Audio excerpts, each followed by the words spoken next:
Welcome to Game Day Scoreboard here on CBS Sports HQ. Joe Musso pleased to be alongside CBS NFL analyst Ryan Wilson. Ryan, we've been watching ball all day. It's time to bring it to the viewers as these evening games do wrap up. Our first one final, shorthanded Miami squad taking on Seattle.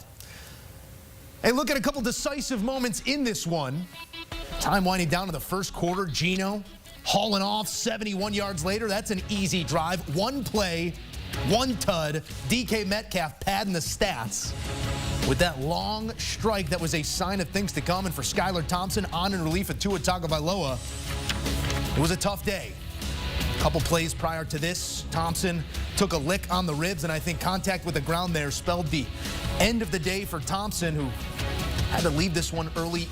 On in relief came Tim Boyle, but nothing would change. 24-3 is your final from Seattle. The Seahawks now an unblemished 3-0 to start the season. Ryan Wilson here to dive into this one. Ryan, this was, I don't want to say a foregone conclusion, but it took the paces of what we expected. A team facing all sorts of attrition with their quarterback, emotionally maybe drained as well, but Seattle once again taking care of business. What jumped off the page at you here in the performance by Seattle?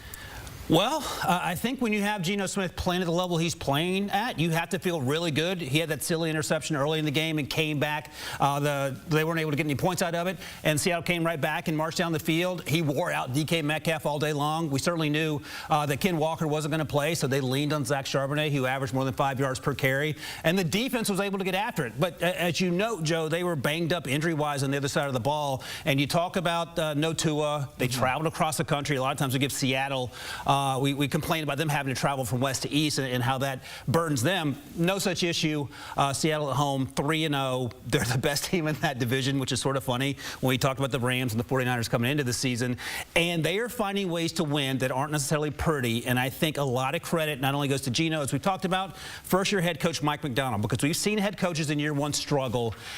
Nothing seems to overwhelm Mike Macdonald. He seems to have an answer for everything, and that's encouraging for a locker room full of veterans, and that's encouraging if you're a Seahawks fan. We will try not to get mixed up with the McDaniel here, but I do want to talk about Miami's head coach for just a moment, because this is the first time under his tutelage that this team finds itself sub 500. It's been a really good start to the head coaching career, but facing the most attrition that this team has since Tua's last concussions 2 years ago.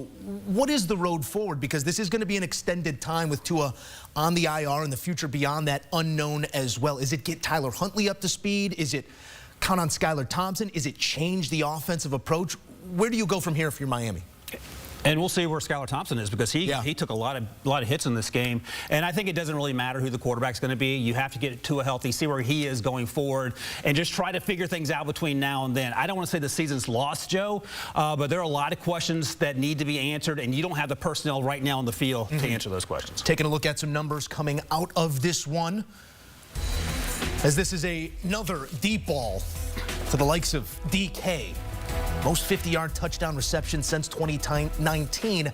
Now 7 to his name, the long 71-yarder that opened up the scoring in this one, or at least extended it to where it would end up. 24-3 your final.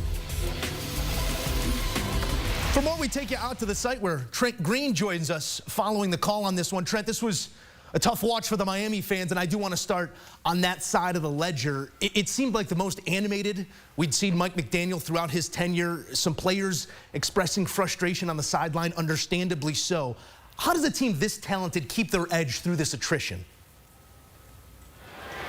Well, and I think that's going to be the biggest challenge, right? You lose your starting quarterback in Tua Tagovailoa. He's going to be on IR for a month. Skylar Thompson comes in. He's been in the system for 3 years, so you think you're going to be able to run smoothly, and they couldn't. They just didn't.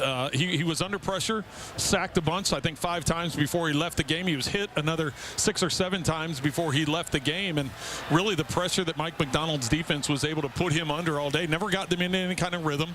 They didn't have much success down in the red zone today. 0 for 2 in the red zone.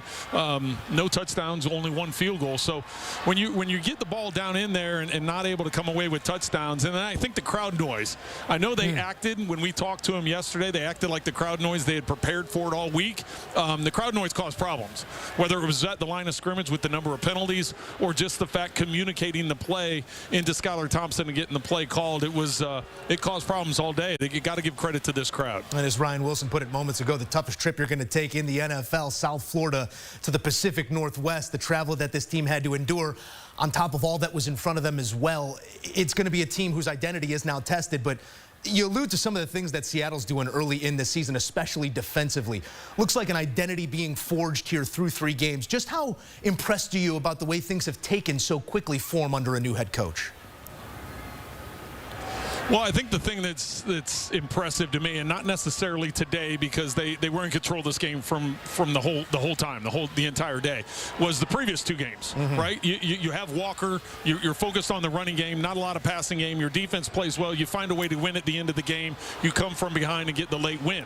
And then in week number 2, no Walker, so you have to throw the ball a bunch of times. Geno Smith, career high 33 completions in that second week game, but the defense gave up a bunch of yards on the ground and not much through the air. Once again, they found a way to win. Got a late field goal, got to overtime, and got the win. And then here today, they come in a different system, a different team you're facing, a different dynamic in terms of offense. Week 1, you're going against a Bo Nix offense in Denver, making his first NFL start. And then Jacoby Brissett and that New England offense is not what the Dolphins have offensively. So when you start measuring all that things up, the defense has had to make adjustments. They found ways to win the first 2 weeks, and then today they were just dominant on that side of the ball. I thought Mike McDonald's plan was outstanding. I thought the defense responded well. A week ago, they were poor in their tackling, poor in their assignments, and not rallying to the ball because the New England Patriots were able to run the ball so effectively.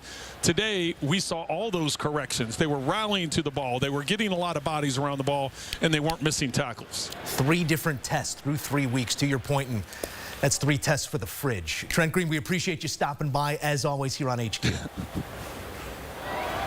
All right, appreciate it, guys. Thank you. All right, here's a look at your box score again coming off this one. Skylar Thompson, it was a tough go. Was under pressure. Scot-free runner caught him on the ribs and shortly thereafter left this game. But Geno Smith, 289, a touchdown, 2 interceptions. The mistakes not enough to spell disaster for Seattle, who win this one going away 24-3 over the now 1-2 Finns.